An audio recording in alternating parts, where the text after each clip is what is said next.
So I think we can kickstart now. And today we have a relatively small group, but I see actually a lot of familiar names from different FAC groups. For example, Anik from the FAC Academy and Sion from the Just Transitions Working Group. She's also the lead of the Resilient Lagoon Network. So Arnie, I think there are a lot of synergies and alignments here, and also Professor Fang Cao, and she's from SCLAC.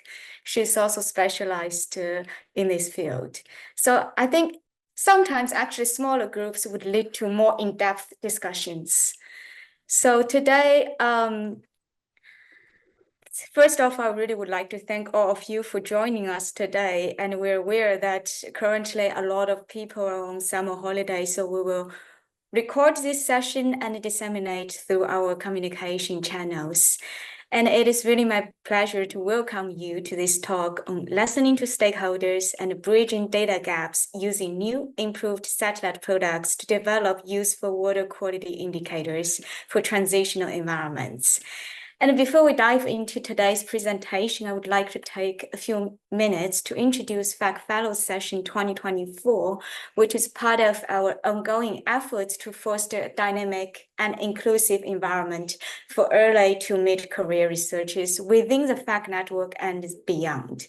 So we offer this platform for strategic career development, professional guidance, and also vibrant networking opportunities.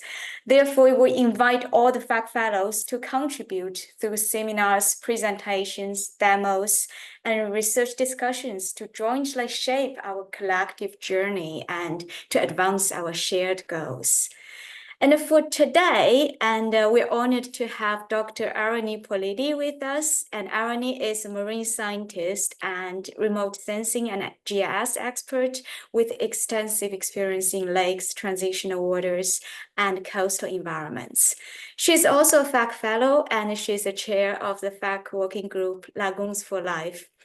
And in her presentation today, she will discuss the need for advanced remote sensing techniques to complement in situ campaigns for reliable water quality monitoring and highlight how these techniques are crucial for addressing the UN SDGs and complying with European policies. So please join me in welcoming Arani. Please, the floor is yours. Thank you. Thank you very much for the introduction. It's very kind of you to introduce the presentation. It's a very good summary of it. So I'll dive into it. You've heard about the title already, and I should mention that what I'm going to be talking about today is based on a research-funded project that recently finished. In fact, almost a year ago now. Time flies. And it was funded by the European Union's Horizon 2020 program, and it kicked off in 2020, and it was supposed to last for 3 years, but we got an extension for it. I'll mention that later. And it's called CERTO. And CERTO stands for Copernicus Evolution, Research for Harmonized and Transitional Water Observation. So thank you for having me, and I hope you enjoy the talk.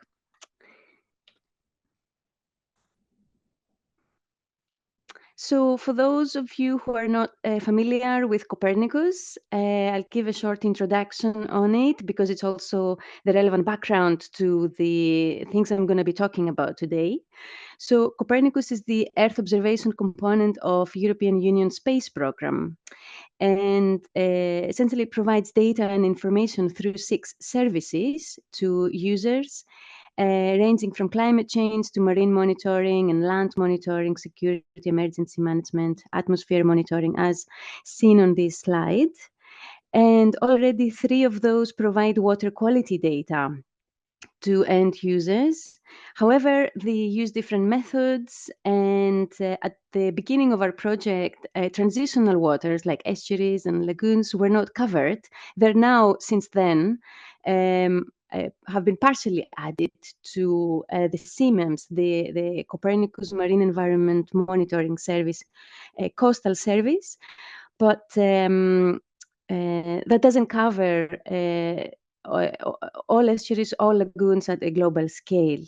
And so if a user wanted to look at the water quality of along the water continuum from lakes to rivers to coastal areas to open water, they would have to visit these 3 different Copernicus services, and the data would not necessarily be comparable because of the different methods used. So there is a gap there that CERTA tried to address. So the idea was to develop a prototype that is suitable for uptake by these Copernicus services that offer water quality data to users, that produces harmonized Earth observation-based water quality data across the water continuum. So instead of having the climate change service looking at oceans and the marine environment monitoring service looking at regional seas and now also partially transitional waters, and land monitoring looking at lakes, CERTA would provide this prototype whereby one methodology can be applied across the spectrum, cover all water bodies, including transitional waters. I should mention that throughout my slides, I give I define some acronyms that I use for those who are not familiar with those. So hopefully you will be able to follow when I use those acronyms in my slides. So the objectives of the project were to harmonize between the different Copernicus services that are available and their different approaches, to develop specific methods both for in-water but also for atmospheric correction, to be able to robustly and reliably retrieve water quality in transitional waters, to develop indicators that are relevant to a wide range of users who may be already using those different Copernicus services for their needs and may be lacking data in transitional waters. And so to interact and consult with those users to understand what it is they need and they lack. And finally, to put all this into a prototype system and provide evidence of its value so that the Copernicus program will be ready to uptake this the output of this research and plug it into its services. So I mentioned that we kicked off Certo in 2020, in January 2020, and a couple of months later, the COVID-19 pandemic started. Well, it had started in December 2019, but it hadn't reached Europe until early 2020. So we found ourselves in a lockdown, and our initial work, including in situ campaigns and interviews with stakeholders, had to be postponed. And that's why we had to ask for a no-cost extension from the European Union. No cost means that we didn't receive extra money, but we received 9 more months to catch up with the delay. So we finished last September. So overall, we spent 3 years and 9 months working on Certo, and we managed to catch up. The aim was to produce the water quality products to support industry, policymakers, and academia, and help countries demonstrate compliance with European Union and national and international legislation and targets. So you can see at the bottom of the slide that we were targeting specifically users who report for the European Union's Water Framework Directive and the Marine Strategy Framework Directive, whereby European Union member states need every few years to report on the ecological status of their water bodies, from lakes to groundwater to marine waters, and also addressing the UN Sustainable Development Goals that I'm sure all of you are familiar with already. So the output would be this harmonized capability to monitor water quality across the continuum with a particular focus on transitional waters, because at the beginning of the project, that's what the gap was and was missing. So all these partners came together. We were led, and I hope you can see my mouse, we were led by Plymouth Marine Laboratory based in the UK.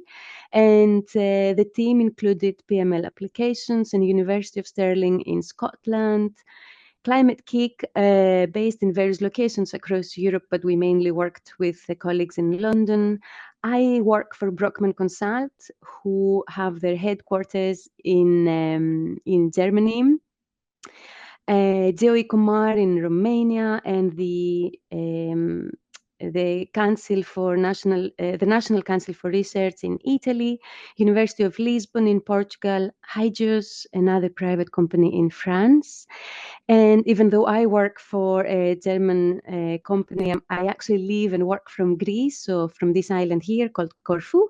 This is where I'm presenting from today.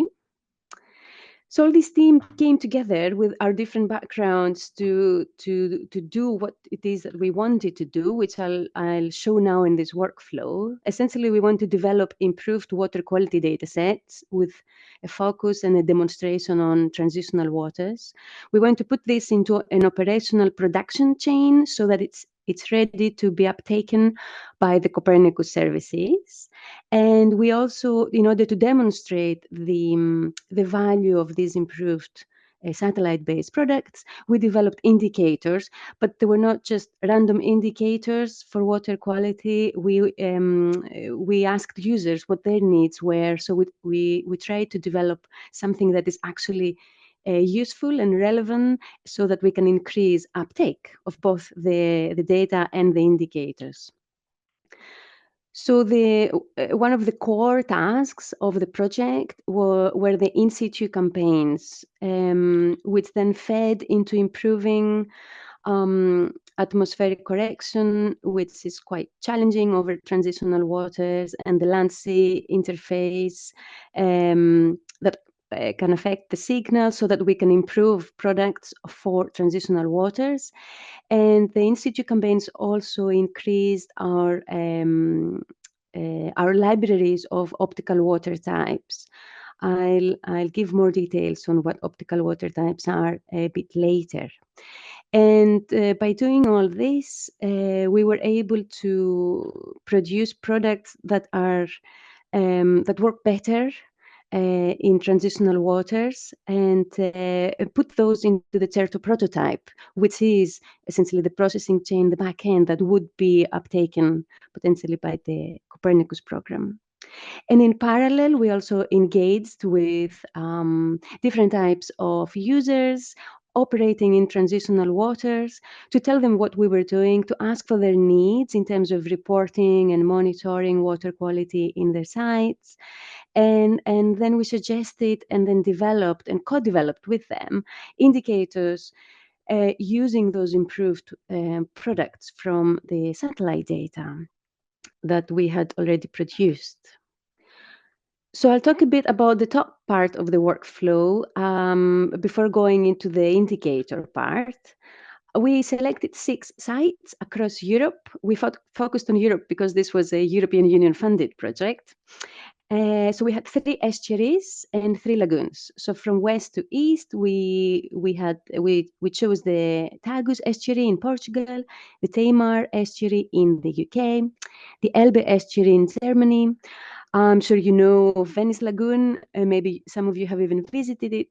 The Curonian Lagoon, which is shared between Russia and Lithuania, and the Danube Delta, and particularly focusing on the lagoon system Razelm-Sinoi. So the in situ campaigns were pivotal to this project. But as I mentioned before, because of the lockdown in 2020, we had to cancel our first campaign because we couldn't leave home, never mind traveling abroad to do some field sampling. So with the extension we were granted, we were able to still do our planned 2-year field campaign, only that it was shifted by a year. So we went out during the phytoplankton growing season in 2021 and 2022. And we sampled all 6 case studies with the help of our local partners there, because we had a local partner in 5 out of the 6 sites, and a stakeholder who was very helpful and helped with the campaigns in the Coronian Lagoon, but was not a partner to the project. And we sampled multiple stations in each site, which differed between the 2 years, aiming to maximize the different optical water types that we would sample. What you see in the images here is the location of the stations only from the first year, 2021, but I also show the total numbers we sampled by the end of 2022 in each of the locations.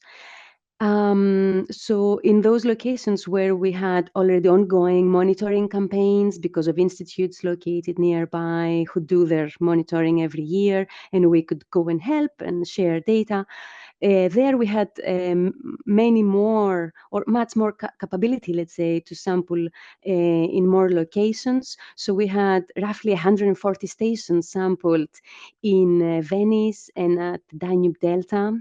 We had between 55 and 68 stations in the Tagus and Tamar estuaries. In the Coronian Lagoon, we sampled in 28 stations, only in the Lithuanian part. We didn't cross the border to go into the Russian part of the lagoon. And at the Elbe estuary, we were only able to sample in the first year, and we only had 9 stations, but they were nicely located along the river and in the estuary. So we also managed to get different optical water type samples. We collected a lot of data, various parameters, from water into bottles that went to the laboratory for further analysis, like chlorophyll A concentration, to parameters to variables that were measured with instruments that were immersed in the water and measured immediately, like water temperature or the Secchi disk depth. And we also had remote sensing sensors similar to the ones we get on the satellites, but these were employed from the boat. Either they were mounted on the boat or handheld, and we measured parameters that are related to remote sensing, like remote sensing reflectance, aerosol optical thickness. And these are very helpful to validate the signal we get from the satellite, which is influenced by the atmosphere. The good thing about the sensors on the boat is that they don't have the atmosphere signal. They just look at the water. Another good thing is that well, we were able to collect a lot of samples, for example, 502 chlorophyll samples from all the 6 sites across the 2 years. But we also, because of our good contacts and friends, we were able to get historical chlorophyll A samples from previous campaigns we were involved with or others. So we added to those 500 chlorophyll samples more than 33,000 historical chlorophyll samples from those sites, and the same with total suspended matter. And also with remote sensing reflectance measurements, to which we added more than 52,000 historical measurements, and so on. I don't want to give you the full list, but you get the idea. We ended up with a large sample size. Here you see photographs of some of the instruments that were deployed in situ. And the list of instruments that we used is here. And at the bottom, you see the spectra that we collected using some of these instruments. So the different colors indicate different sites, so different locations. And what you see is the wavelength covering the optical and infrared and part of the infrared and the remote sensing reflectance. And you can see that different sites have different spectral curves, which depend on the optical characteristics of the water. And water with similar optical characteristics, like similar concentrations of chlorophyll, similar concentrations of total suspended matter, and sedum, etc., showed similar spectra, so similar curves like these. And this can be grouped together to create an optical water type. And that's what we mean when we talk about optical water types. And then we out of the many algorithms that are out there to retrieve water quality from remote sensing data, we can apply specific algorithms to specific optical water types. So the idea is that when we have a satellite image, we look at each pixel's spectral curve, and then we know which algorithm to apply so that we get better results, as opposed to applying one algorithm across the entire water body, or one algorithm across the entire year when we have, for example, chlorophyll increasing and decreasing throughout the different seasons. All these data sets that we collected were added onto the open access LIMNADES database, which contains many other people's biooptical measurements and match-up data for remote sensing. So this is an online community where they share data and where we also got optical data from to increase our sample size, as I mentioned before. And you can access this data set, database rather, from this link there. Another thing that was quite challenging in transitional waters and coastal waters in general is the atmospheric correction. In transitional waters in general, we have quite complex optical water types because, unlike the open water, we have a lot of influence from land, so a lot of runoff, bringing in material. We have increased turbidity, often increased eutrophication and trophic status. So this affects the processing we need to do, and the pre-processing and the corrections of the data, and how we need to treat and what type of algorithms we need to apply. We also have adjacency effects because of the surrounding land, which is very bright, and light scattered from land can contaminate water pixels which are nearby. So this needs to be mitigated for. We can also have bathymetry effects in very shallow areas, especially when we have clear water. Sometimes we can see the bottom of the water body, and sometimes we can even be mistaken in that what we're looking at instead of bottom is something like a water constituent in the water, and accidentally say, oh, this is a water quality parameter. So we need to be very careful with bathymetry. However, there is also a nice potential there, whereby by correcting bathymetric effects, and by being able to see the seabed at certain locations, we produce some byproducts from Certo that we hadn't considered at the beginning of the project. So I can show you here examples from the this is a part of the Venice Lagoon. And what we have in the middle panel there is the depth. These are Sentinel-2 multispectral instrument images. Sorry, one image rather. And in the middle we have the depth. So in dark blue we have the deeper areas, and these are the navigation channels that are dredged out so that boats don't get stuck in the shallow waters of the lagoon. And at the bottom we see the type of the sea bottom. So what we have is the sand to vegetation ratio, where green is more vegetation, and going towards the yellow we have higher ratio, so more sand. So we can see, for example, the navigation channels are more yellow, and the land is also more yellow, indicating more sand, less vegetation. To choose the best atmospheric correction, and I'm staying a lot on atmospheric correction because it's a big step to ensure that the water quality products we get in the end are actually reliable and not contaminated from atmospheric signals. We compared for existing atmospheric correction algorithms, and those who do remote sensing, you may have seen those before. So these are Polymer, C2RCC, ICOR, and Acolyte. And what you see essentially, I suppose the difficult part is to decouple the water reflectance component, which is at the top panels there, so essentially what we want to see, from the atmospheric reflectance component, so which is all the atmospheric influence. And we want to remove that from our images before we apply our algorithms.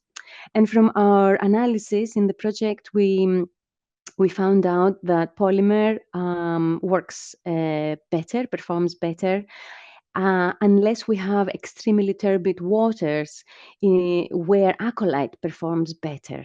And that led us to an experimental new product, which is a merged product in terms of atmospheric correction. So by default, we apply polymer unless we have very turbid waters where we switch to acolyte, and that works better. And another thing that happened is that one of the partners, Hydros, who have actually developed polymer atmospheric correction, they were able to improve it for transitional waters and release version 4.16 during the project that contains improvements related to complex optical water types that are found in transitional waters, and also the adjacency effect that I mentioned before. So feel free to check it out. It's available open source, open access. I confused the two. It's freely available. So moving on to the optical water types, just very briefly, I've mentioned before what they are, and I've mentioned that we look at each pixel in our image to decide which algorithm we will apply based on the optical water type. And I should mention that the optical water types are not fixed in time, because obviously what's happening in the water, the water quality changes over time. We have the phytoplankton growing season, and we have runoff and high river discharge that brings sediment down to the estuaries, to the lagoons that we're looking at, the coastal areas. So, and this is demonstrated here. So this is the delta of the Danube. There are a lot of lagoons here. You can see the river branches and a lot of lagoons. This is the Ras El Msinoe system that we were particularly interested in, and also part of the coastal area there. And in April, which is the end of the rainy season, because it's the springtime, we have high river discharge, and we see the optical water types here in that particular month. I should mention that different colors indicate different optical water types. And you see how they change in October, in the end of the dry season, so towards the beginning of autumn. And that's why using optical water types to apply the best algorithms for water quality retrieval is a dynamic and more robust process than before, because it changes. It depends on each and every image, and it's pixel based. Now, I've talked about the top part to show you what we did, the background work we did before we could choose and apply our algorithms.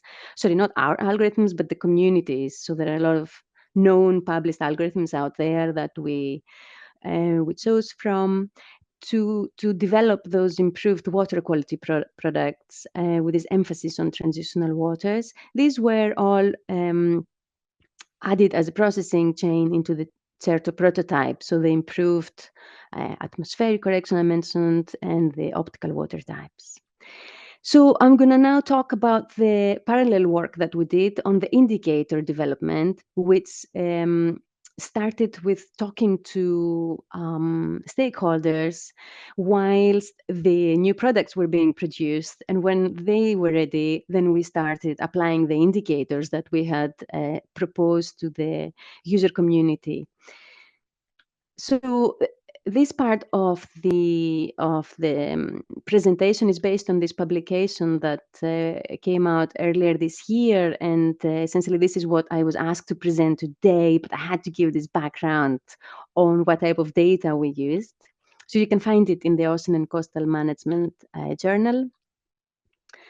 So we know that there exists an accessibility gap between users who operate in transitional water environments and satellite-derived information. So I've talked about the Copernicus services that provide water quality data, but there are a lot of users who don't know how to access remote sensing data, or where to look, or which are the best for their own needs. Okay, so there is this accessibility gap. So the question we wanted to answer was, how can we tailor remote sensing products that are compliant with these user needs? So, and at the same time also demonstrate the applicability of these new products we developed in the project.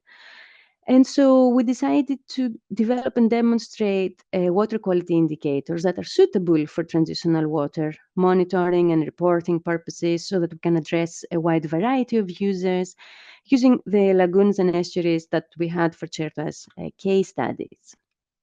And hopefully we would be able to bridge this current gap that we have between operational water quality monitoring and this lack of continuous synoptic data in transitional waters, because a lot of users rely on in situ data sets still. And hopefully we would be able to contribute to better monitoring, managing, and decision making on water quality. So to do all this, to achieve this, we collected requirements from key user communities on both the quality and the characteristics of the information based on remote sensing that they would require, so that then we would um, do based on our research experience and expertise and what's available in the literature and what other users are doing, select the suitable indicators to propose to our users, and then develop them and showcase them to get feedback. And that's where the listening to stakeholders part comes in, because we had continuous interaction with those user communities before developing the indicators, during, and also after, to get feedback. And that's why we had to use several techniques. So in-person interviews when COVID-19 allowed, and mainly online interviews, if we're honest, because of the lockdowns and all the pandemic relevant restrictions. We had several meetings to discuss and co-develop and say, hey, I'm thinking about this, what do you think, etc. In the end, we had the demonstrations, and these were tailored to its user type and often in national languages. Not all were done in English. So we had Portuguese users and Lithuanian users, German users, etc. We used both a questionnaire at the beginning to collect user needs, and it was structured in a way to be able to collect user needs. And then in the end, an online user survey that was even sent to other people alongside the demonstrations the indicators developed, to get some feedback on whether these were useful or not. So we had we used ratings, so rate from 1 to 5, this and that. And this is the list of the stakeholders we engaged with. We had one or more in each of the 6 sites. And they range from local authorities, national authorities that report on water quality, from water resource management to policymakers, to fisher person associations. So a wide range of users, researchers. You can see here on the right the the sector on which the users we engage with work on, and in many cases the users indicated multiple sectors that they work on, as it's often the case for us as well in our work. So most of them identified with water pollution, but we also had a lot who did basic and applied research, worked on sustainable marine living resources, coastal protection, etc. So having sent out the questionnaire and doing those one-to-one interviews with our users, we started these initial consultations, gave us an insight on what would be useful to the users, so that we can then take that on board and select indicators to propose to them. So it appears that almost 60% of these stakeholders prefer daily products. That's not often easy to do with remote sensing. It's better now with the newer satellites that we have, especially Copernicus has the Sentinel-3 that has a revisit time of 1 to 2 days. So it's easier to comply with this, but a lot also favorited monthly products, which is much easier to do, especially when a lot of our optical satellite products can be affected by cloud and on a day or two, and you may have gaps. So monthly composites are much easier to produce. So we're happy to see that. In terms of production time, most users are interested in real time. In effect, with remote sensing, given the processing, acquisition time and processing time, it's near real time. So it may be a few hours or a day or two after acquisition. But a lot of users also were interested in reprocessed data, that is historic data, to look at the time series, to look at what happened in the water, in the water body, in the past. What are the trends? What is the baseline, so that they can compare the ecological status of their lagoon or estuary now and 15 years ago. That was interesting. The data format for all users, 100% of them said, I want raster files. And a lot, more than 80, asked for time series, which is very easy to provide with remote sensing. So then we looked at the literature, we looked at what we had done, we collected all this information, and I should say that the questionnaire had more questions. I just showed a few of the more interesting results we got. So we proposed the following indicators, starting from the simpler ones to more complex ones. So we have with increasing complexity, I'm going to present this to you.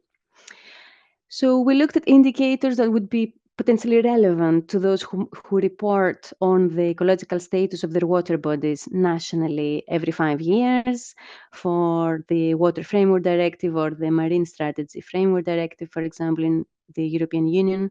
So using satellite-based chlorophyll and total suspended matter data, we could apply simple statistics like median, the mean, or the 19th percentiles in each of the reporting regions. It could be the entire lagoon or parts of the lagoon at various temporary aggregations like monthly, yearly, 5-yearly. More complex indicators that were proposed were phytoplankton bloom phenology indicators and the maximum sediment zone indicator. And this would be relevant, we thought, to users who who work on planning and special management in the water bodies. And finally, we also looked at the vulnerability index that looks at both the ecological and the social part, and it uses actually several indicators aggregated into a final score for its study site. And then we started developing those. And I'll show you the results of examples rather of the results and what we get from those indicators. So here we have Sentinel-2 MSI data in 2022 in each month. So you see the month there at the top of each of the panels. This is the Tagus estuary in Portugal. We have split it into 4 regions, and that's because for the Water Framework Directive, we have these 4 regions that the local authorities need to report on, or the national authorities. And so we have a region upstream, we have let's say the upper estuary, lower estuary, and a part of the coastal area, and this a long line there alongside the Lisbon metropolitan area. And so we've aggregated the 19th percentile in each month of total suspended matter, and you can see it here how it changes along these months. Of course, we can use different aggregation periods, even do it for the entire estuary or different parts of it. The phenology indicators are very interesting, a bit more complex. They use chlorophyll A, and the theory behind that is that if you plot it a long time, you can look at the blooms. You can identify of course the maximum, the main blooms, where we have not only the long duration of the bloom, but also relatively high chlorophyll A concentrations. You can also look at the bloom peak, the bloom start, the bloom end. And that's what we see using real data here from Sentinel sensors, here again from the Tagus estuary. So here we see the bloom start, the bloom peak, and the bloom end, and each color is a different month in this particular year. So we see for this main bloom as identified in the graph, this is a theoretical graph, I should say, just to show you the concept. But for the main bloom identified in that particular year in that particular body. We see at which month the bloom started, the bloom peaked, and the bloom ended. And this, of course, can be done for all blooms in that particular year. For me, the more interesting plots is the bloom duration and the number of blooms, especially when looked at together. So here we have the number of weeks, so from 0 to 2 weeks to up to 16 weeks. And we see in different parts of the estuary how long does this particular bloom lasts. And we also see the number of blooms throughout that year that we have in different parts of the estuary. What's interesting here is that while we have less blooms upstream and more as we go downstream, the downstream blooms seem to last for less weeks compared to the upstream blooms. And I thought that was quite interesting to mention. The maximum sediment zone is another one using, in this case here, turbidity. You can also use total suspended matter data.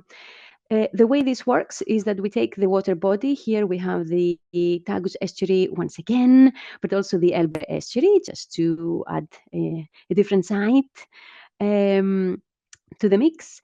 And what we do is we split the water body into 1 kilometer wide segments, and then we calculate turbidity in this case in its segment, so you can see where the peak is.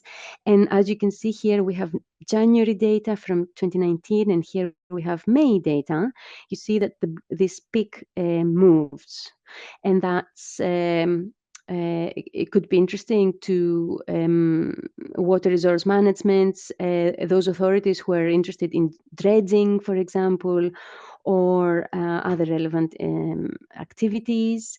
And the same is, or similar, is shown here for the LPEG, and it moves upstream in November compared to March, where it's the peak is located closer to the estuary.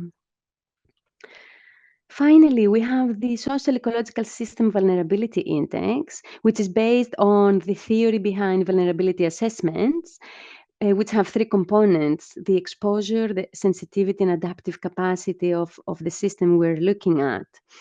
And for this index, we look at both the ecological part and also the social part of the water body, which isn't considered in previous indicators we looked at. And but it's not, the ecological part is not just the water body, but also the catchment around it, that drains into it, and the climate that affects it. For example, increased precipitation may lead to increased runoff, and the impacts that this may cause to the water body downstream. And the social part looks at human activities, community descriptors. The idea is that you find a suite of indicators that each of those describes either the ecological or the social part. And each of those also describes one of the three components, either the exposure of the system, its sensitivity, and the adaptive capacity of the communities living around it. So we can conceptualize this index as a pyramid where you need to aggregate individual indicators, for example, indicators that we looked at before in the previous slides, derive the scores for those, aggregate them into the three components, whether it's exposure, sensitivity, or adaptive capacity. And in the end, you aggregate it in one single score, the SESV score. And by flipping this pyramid to the side, we have this wheel whereby all the indicators, which are shown actually here, that were used for this project, are on the outer wheel, and by aggregating you get the final score in the middle. And I'll show you two examples where this has been applied using different thresholds for each of these indicators. We use the traffic light approach because it's easier to visualize and compare between different SESV wheels. So here we have the Danube Delta, so these lagoons in the Danube Delta, and the Curonian Lagoon.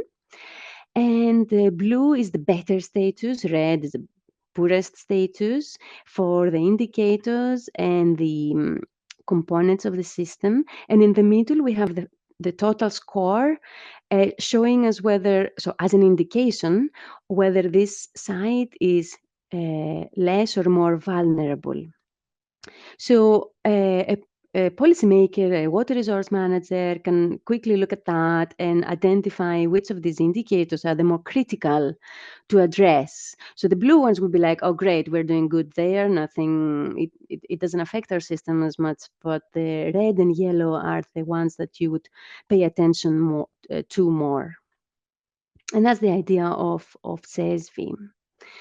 In the end, after we presented what I showed you now with a bit more detail and many more examples to our stakeholders and asked them to complete the user survey to give us feedback in the end. So what we produced, was it helpful? Is it useful? Are you going to use it in the future for your work?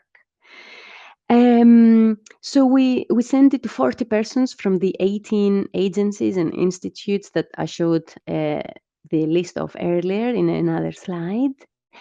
And half of those who completed it said that they had none or just a little experience with EO data, which for us is good because we hope that we are increasing the Earth observation awareness in the suite of relevant users. The overall feedback is that the users were largely satisfied with the indicators. They were satisfied with how we presented the indicators and the communication between the local teams and the stakeholders.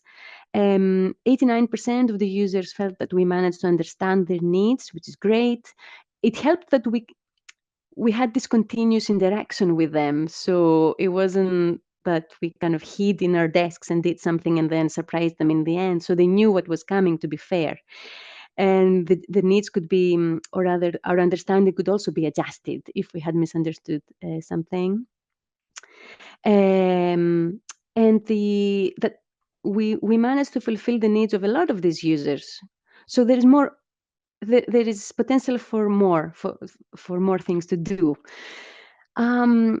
Now, quickly going through the feedback that we received from these indicators. So the simple statistics for using chlorophyll were found quite useful by users. You can see here the different colors are, the color scale is the same across all figures I'm going to be showing in the next 2-3 slides. Red is not useful for this particular indicator. Green is very useful, and yellow or blue is kind of, somewhat quite useful. And you can see the range of answers. Users said that the chlorophyll-based statistics would be very helpful for them to support report on the report to help them report on the water quality of their water bodies, and also understand where the best fishing areas are. I suppose that came from the Fisher Person Association, maybe, and also because a lot of them use in situ data, it adds value to the sparse in situ data in terms of their water quality assessments and reporting. The same statistics, but using total suspended matter, again useful for reporting and also seeing the spatial and temporal patterns more easily, because sometimes you cannot do that with sparse in situ data sets. For the maximum sediment zone, fewer users were interested in this. It's quite a specialized indicator. However, those who were interested sent us interesting feedback. They said that it would help them study spatial and temporal variation of coastal plumes, and it would help them with the daily management of dredging activities. They could identify areas where potential clogging or sediment deposition happens in channels and coastal lakes. And I don't know if you've heard of the MOSE project in the Venice Lagoon, which is essentially a wall that opens and closes so that when we have massive storms, they avoid flooding of the Venice city. So but that can obviously affect, when it closes, can obviously affect sediment distribution. So it would be interesting to look at this indicator for that. The phytoplankton bloom phenology indicators were recognized as useful for actually being able to look at the time series and know when the start and end of a bloom is, which you cannot always do with in situ data unless you have a fixed mooring station that measures continuously in your water body. They also mentioned another EU directive, the Bathing Water Directive, which we hadn't considered at the beginning of the project, that potentially this indicator could be useful for. And also, again, where the best fishing areas are, which I like. For SESV, again, fewer users found it interesting and responded with feedback to this question because it's quite complex. It wouldn't be used in this type of reporting that we've mentioned so far. It would be perhaps more suited for policymakers as opposed to fisher persons or other stakeholders. Of those who found it useful, 56% said, yeah, quite useful, and 22 useful. Okay, so that was positive to us. And as I mentioned, there seems to be potential for SESV uptake because 30% of these users we consulted with work in themes related to policy making. So there is future work to be done here. So the conclusions from the user interactions is that it was very important to have continuous interaction so that we not only we know what users need, but we can adjust on the way, and in the end get the positive feedback, and most importantly, the potential uptake of the outputs of the project. When we have improved satellite products, obviously we have more reliable indicators as well. Yes, so that's important. Users preferred high-level, ready processed information. So just give me the monthly mean. That's what I want. I don't want to look at the daily data and all the large amounts of data because I don't have the capacity to analyze it myself. So the statistics were very, very useful to them. They also asked for user-friendly visualization tools where they can view the data and the spatial patterns, the temporal patterns on time series. Another thing that was mentioned that we hadn't considered, but we didn't do for this project, is an alert system whereby we look at daily data, and when, for example, a threshold is exceeded, say a chlorophyll A concentration threshold is exceeded, indicating perhaps a bloom that is forming, we can send notifications automatically to users to go and look in the field or be prepared and maybe stop other users, the public, from bathing in those waters. To conclude my quite lengthy talk, apologies for taking quite long with this. If you want to view what we've done, the indicators are not there, but all the satellite products are there. So you can get chlorophyll, TSM, and other remote sensing reflectancies from this portal. You can scan the QR code, but it doesn't look good on the mobile. You need a big monitor to look at the map, the time series at the bottom where you can select your dates. You can plot time series. You can select different you can look at the 6 sites that I've mentioned already. And we also added additional sites because some users were asking for those. Oh, could you process Mar Menor in Spain or a Tank de Beurre in France, etc. So we added those. You can also find the Baltic Sea and Black Sea regions, which were done so that we can compare with existing Copernicus Marine Environment Monitoring Service data to see if we have actually improved something, or at least if they're the same, hopefully not worse. So this was like for internal purposes, but it's also available to you if you want to. So you can get to that there, and there's no registration needed. You can access the data. So with that, I thank you very much. You can find my email address here if you want to contact me with any questions we may not have enough time to answer today. And thank you very much for your attention and for being here to listen to me.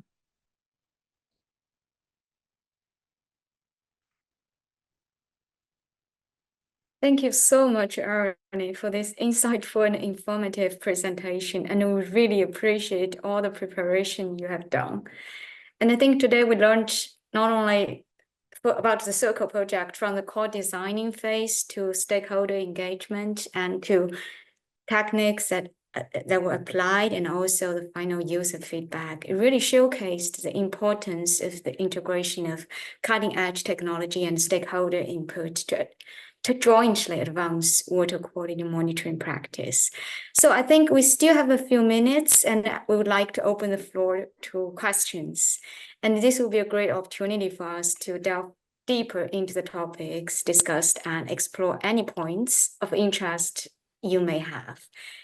And if you have any questions for Arnie, please don't hesitate, just raise your hand or just type them into the chat box.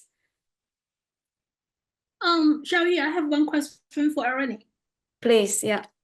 Hey, Arnie, I thank you for your presentation. I really like your talk. I have a question. I'm also a remote sensing person, but I use remote sensing, optical remote sensing to investigate the carbon dynamics in the water, in the aquatic settings. So I'm also interested in the atmospheric correction in your presentation, and you were saying that different AC atmospheric correction models perform better in different areas, right? So how did you generate the final level 2 remote sensing reflectance product if you would like to investigate different areas and generate a holistic map of those water quality products? Thank you for the question. That's a very good one. That's, I think, where the new experimental product of merged atmospheric correction techniques. So depending on where you are and the atmospheric conditions you have there, you can apply, and also the in our case, as I mentioned, whether you have like extremely turbid waters, you may want to apply different atmospheric corrections. So in the same manner as I've mentioned about the optical water types, where we look at the pixel and we apply a different algorithm depending on the season or where we are in the water body. The same I suppose, can be applied for atmospheric correction, and that's what we investigated briefly in this project. So it may be the case that, it would be a bit more complicated for a global product, but if you had a large enough regional area, it may be the case that you need to apply more than one atmospheric correction. But it would require some investigation and validation, and that's where the in situ spectral radiometry is helpful, where you avoid the atmospheric signal, so you can already know what the contamination is in your satellite overpass. I hope that answers your question, at least. Oh, yes, partly. Sure. Okay, thank you. Thank you, Erin.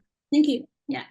I should say that I'm not the part of the company who did that part of the work. So I'm not the expert here, but so I cannot go into a lot of detail with this. Sure, but... yeah. Of course, I've been staying in the United States for many years, and when I was researching the Chesapeake Bay, I feel like the polymer works better for those regions. And when I moved back to China, right now I'm working on I'm researching the water of the Yangtze River estuary, and I found that the Ecolite was the best one. Was the best one. So I feel a little bit struggling trying to figure out which one is the most adaptable one if I would like to do a global large river. Yeah. Yeah, that's a tricky one, because we found that there's no one that works everywhere, unfortunately. Right, so it's not. Yeah. So last month, I think IOCCG issued a manual saying that the OC Smart was the best one for the coastal waters. for my point of view, I don't really agree because for the Gulf of Mexico, for the Long Island Sound, and for the Chesapeake Bay, for those three areas I've been researching when I was in the United States, I all feel like polymer was the best one. And for here right now in China, for my Yangtze River estuary, Ecolite apparently works better, outperforms than polymer and OC Smart. So I don't quite agree with what IOCCG manual said. Yeah, that's a very good point, actually. It's always good to, especially if you know the area you're working on, to validate these things and not necessarily taking them for granted. Because things change, or yeah, sometimes you need to adapt to your local conditions. Yeah. Yeah. So another question is, I saw in your slides, you presented the optical water types. There were 17 optical water types. So did you use the 17 OWTs from Jian Weiwei's paper? Is that what he did? Because in his paper, I don't know if my pronunciation is correct. So a researcher from NOAA, he previously worked with Zhongping Li, and then he moved to NOAA, working with Menghua Wang. And he, I think he's the first person developed the proposed the OWTs, the 17 OWTs that covering most of the or the majority area of the global ocean. So where did you get the 17 OWTs? Is that from Jian Weiwei's paper or? Yeah, so the overall approach for retrieving optical water types, so there is the concept that is the same, but the way somebody retrieves optical water types may differ depending on how they do their grouping, for example. Do they use fuzzy clustering or whatever?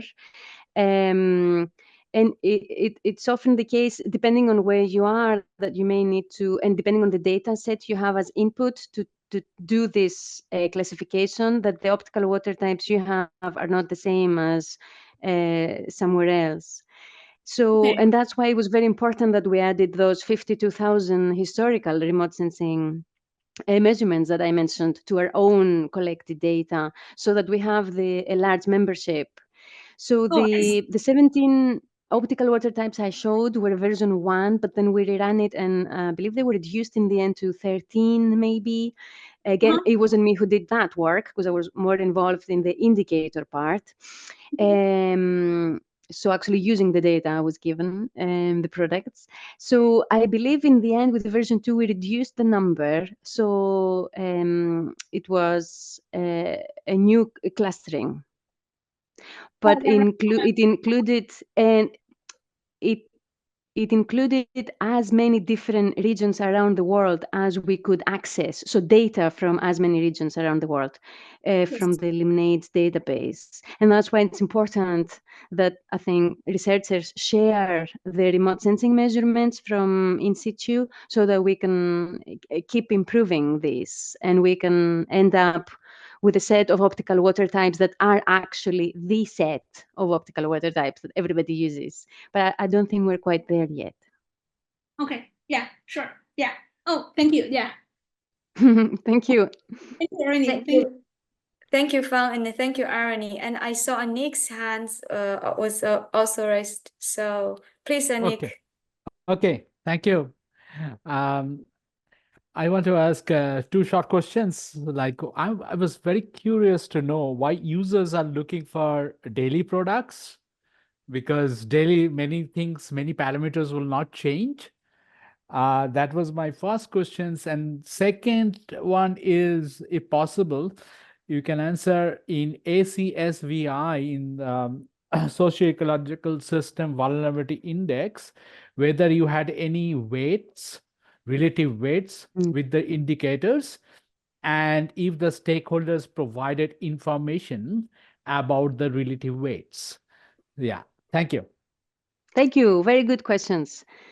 The first one, oh yeah, daily. See, that really depends on the user type, I suppose. So, and or the variable of interest. So, chlorophyll blooms may last a few hours to a few days. So, having daily data would be able somebody to look at the bloom start, the bloom end that we mentioned before, and follow how the bloom uh, what's the word develops. Yeah.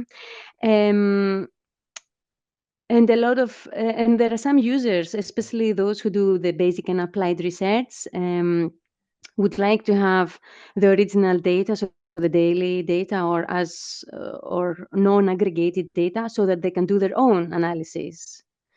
And I believe that's why some users went for daily data sets. Obviously, I mean, on that graph, people also were interested in seasonal and annual means, because that's for them less analysis to do. They just get the annual mean, whether this is relevant or ecologically meaningful or not, they know, and they just put it in the report and finish with this. So we have all kinds of users. Fishermen who want to go out and see where all the fish are, following phytoplankton, may be interested in daily data. So it depends on who you ask. I hope that answers your first question. Sesvi, Thank you, Arini. Yeah. Welcome. So Sesvi, yes,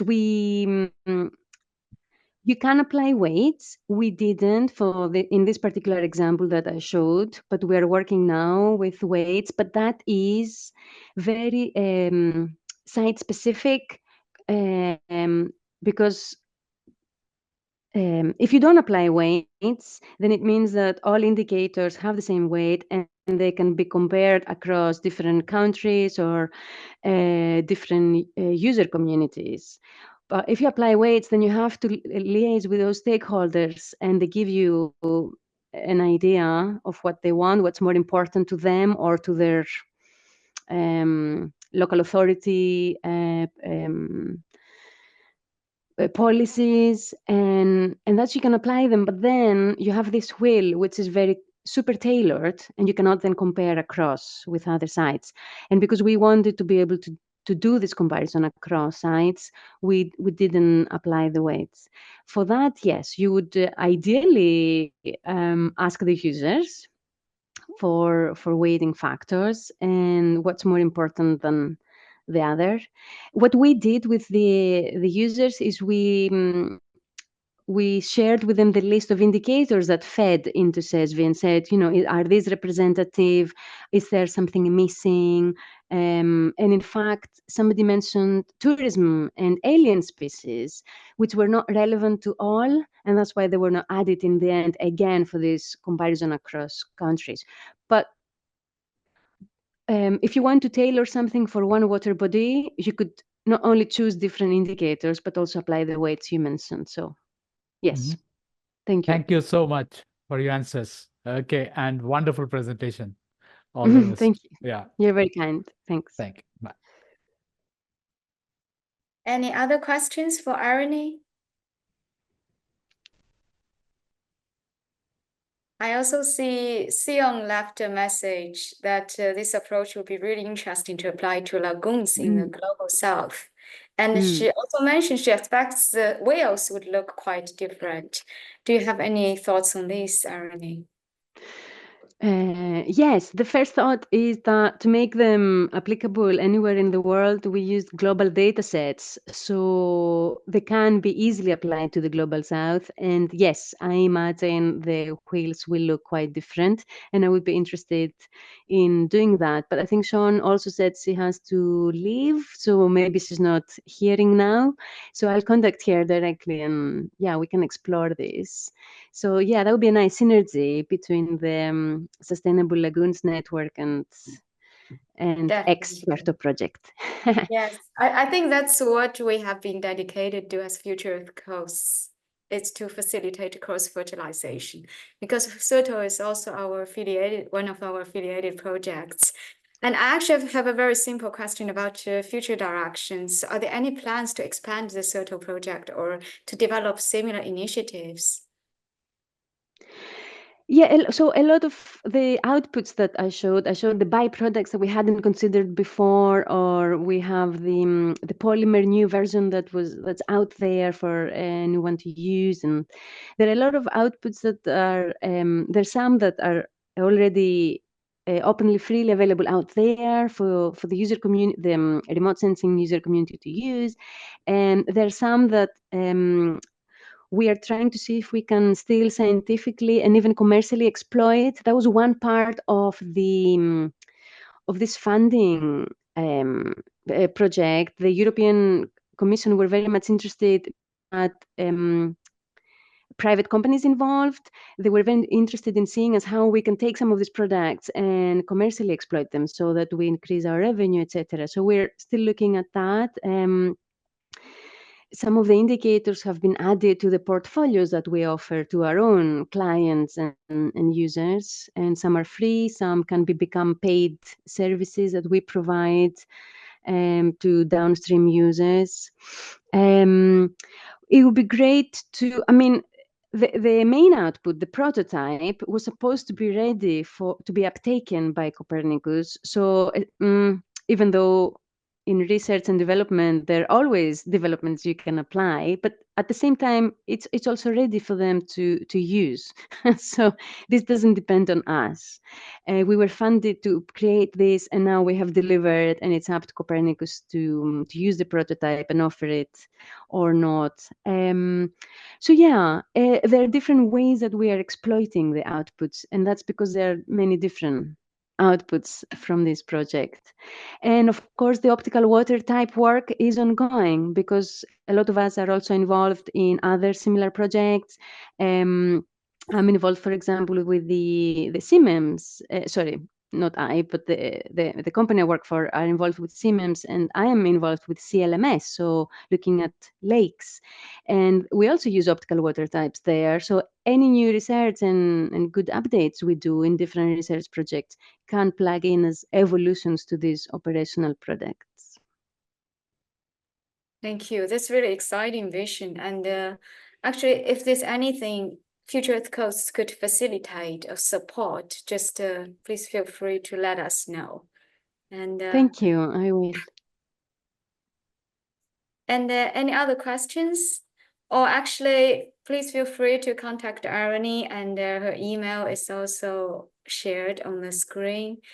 And I think if there's no more question, then we would close today's session. And I really appreciate everyone's participation and this interactive discussion, and especially to Irony for preparing such a detailed and informative and such a wonderful presentation.